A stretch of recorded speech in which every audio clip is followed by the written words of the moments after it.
গ্রামের গভীর রহস্যময় গল্প শোনো, যেখানে লোভ, জাদু আর পরীর মায়া এক অদ্ভুত ঘটনার জন্ম দিয়েছিল।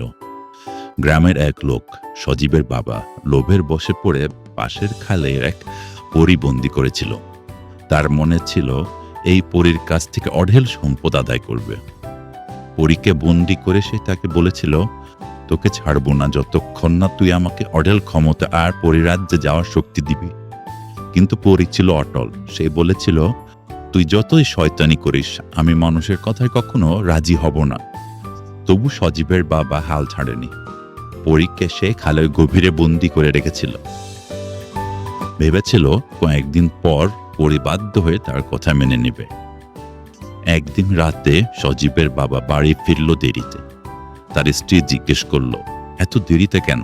সে গর্বের সঙ্গে বলল, আমি এক পরীকে খালে বন্দি করে তার কাছ থেকে অনেক সম্পদ পাব, তবে এই কথা কাউকে বলবে না। স্ত্রী চুপ করে রইল, কিন্তু তার মনে একটা অজানা ভয় জাগে। কয়েকদিন পর সজীবের বাবা আবার খালের পাশে গেল পরীকে দেখতে। কিন্তু এবার সে অবাক হলো। খালের পাড়, যেটা আগে জঙ্গল ভরা ছিল, এখন ফুলের বাগানের রূপ নিয়েছে। পানিতে সোনালি জিনিস চকচক করছে, যেন সব সোনার তৈরি। সে ভাবলো, এটা নিশ্চয় পরীর মায়া। পরী বন্দি থাকা এই খাল মায়া খাল হয়ে গেছে। এখন এখান থেকে অনেক কিছু পাওয়া যাবে। লোভে অন্ধ হয়ে সে পানিতে নামলো সোনার জিনিসগুলো তুলতে। কিন্তু হঠাৎ সে ডুবে যেতে লাগলো। চিৎকার করে বলল, বাঁচাও বাঁচাও, কিন্তু কেউ তাকে বাঁচাতে এলো না। দুপুর গড়িয়ে বিকেল হলো, তবু সজীবের বাবা বাড়ি ফিরল না।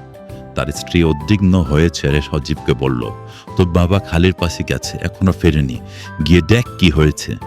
সজীব খালের পাশে গিয়ে দেখলো পাড়টা অদ্ভুত সুন্দর হয়ে গেছে, কিন্তু বাবাকে কোথাও দেখতে পেল না। হঠাৎ পানিতে কিছু ভাসতে দেখে সে কাছে গেল। তার চোখ কপালে উঠল। পানিতে তার বাবার দেহ ঘাসছে।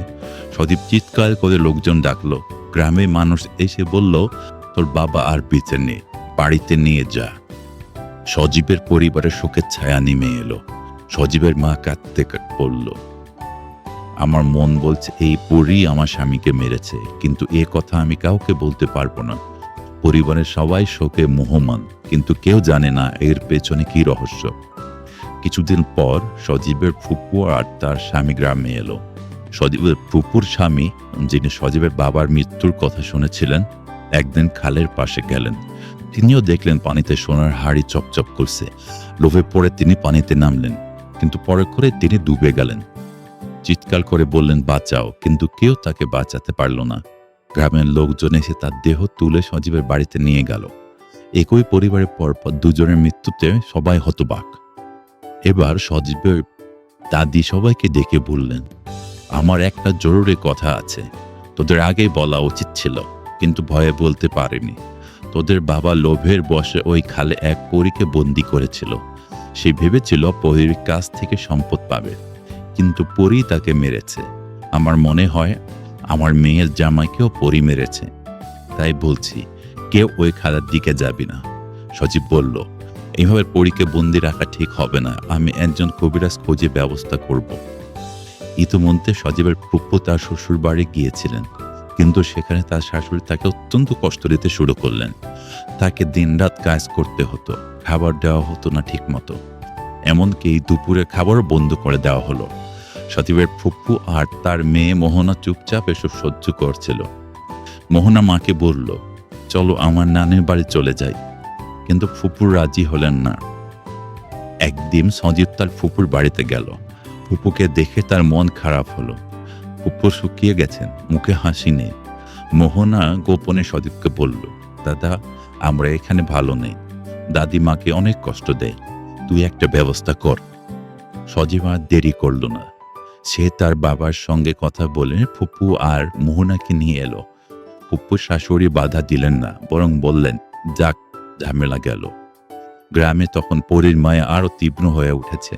খালের পাশে সোনার জিনিস দেখে মানুষ পাগলের মতো পানিতে নামছে আর ডুবে মরছে। সজীবের মা বলল, এভাবে চললে গ্রামে কেউ বাঁচবে না, একটা ব্যবস্থা কর।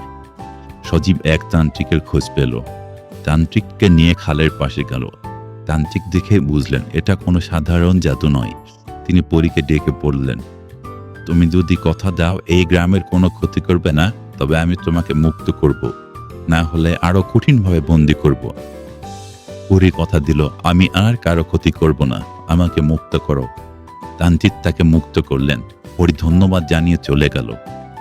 তান্ত্রিক বললেন, পরীরা কথা দিলে তা রাখে, তোমরা চিন্তা করো না। এরপর গ্রামে সত্য স্বাভাবিক হয়ে গেল। মায়াখালের রহস্য শেষ হলো। আর সজীবের পরিবার আবার শান্তিতে ফিরে এলো। আরও এমন সব সুন্দর সুন্দর গল্প পেতে সাবস্ক্রাইব করো কথা বক্সে।